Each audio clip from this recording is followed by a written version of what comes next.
Every warrior walks a different path.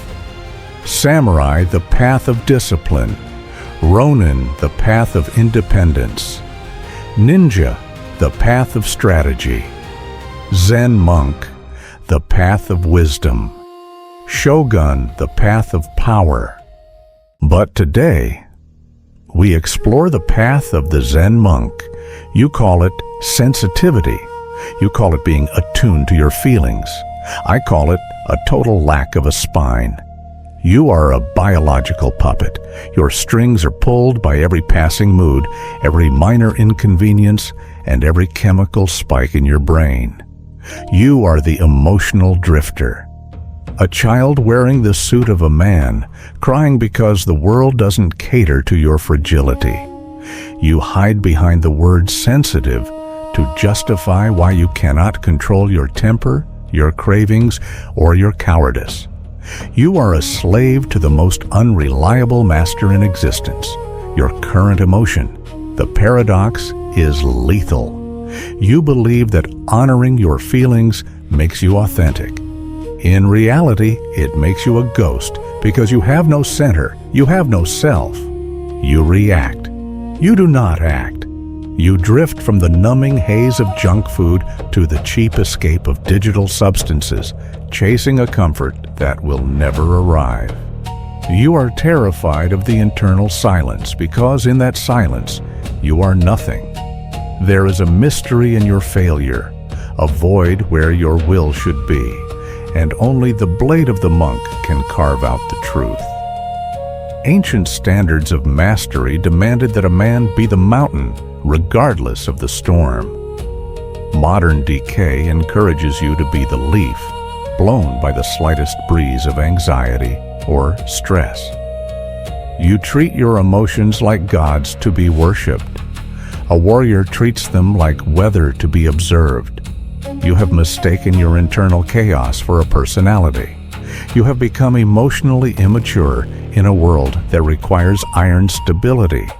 You are not feeling deeply. You are drowning in the shallow end of your own ego.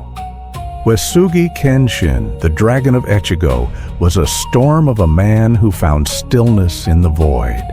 He was the god of war who spent his nights in silent meditation, seeking the peace of the Zen monk.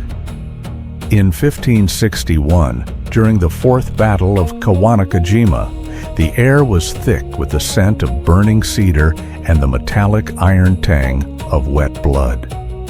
The mist was a cold, gray blanket that muffled the screams of the dying.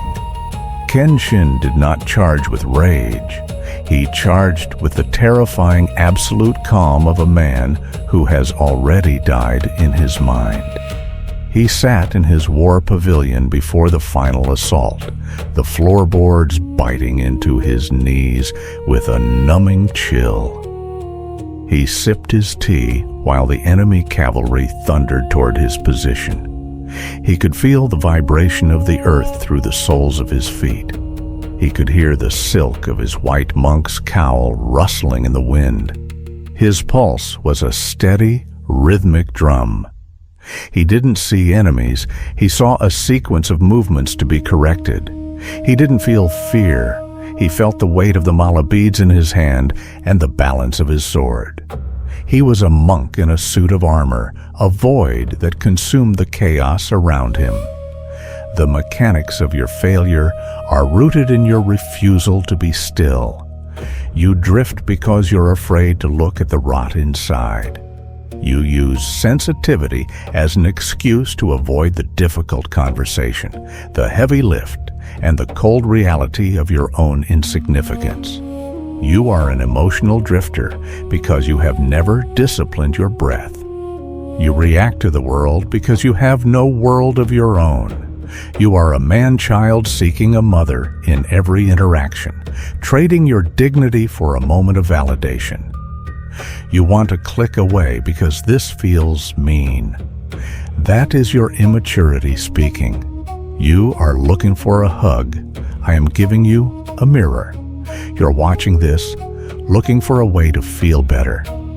I am telling you that feeling better is the drug that keeps you weak. If you cannot handle a few hard truths from a screen, how will you handle the crushing weight of a real life? Stay. Uesugi Kenshin understood that emotion is a liar. It tells you that the battle is lost when it has only begun. He channeled his ferocity into a devotion to Bishamontan, the god of war. He didn't suppress his feelings, he ordered them. He sat in the center of the inferno and refused to burn. He died with a poem on his lips, not a complaint in his heart. He was a master of the internal landscape, a monk who understood that power is the residue of absolute emotional control. The path of Jade demands a radical surgery of the self. You must stop being a victim of your moods. You must treat your sensitivity like a fever to be broken. Strip off the suit of the child. The emotional drifter must drown so the Zen monk can rise. You are no longer allowed to be overwhelmed. You're no longer allowed to be triggered. You are a mountain of jade in a world of glass. It is time to stop drifting and start standing. Control is the only freedom. Kill the chaos. Strike the mood. Master the breath. Every warrior walks a different path. Samurai, the path of discipline. Ronin, the path of independence.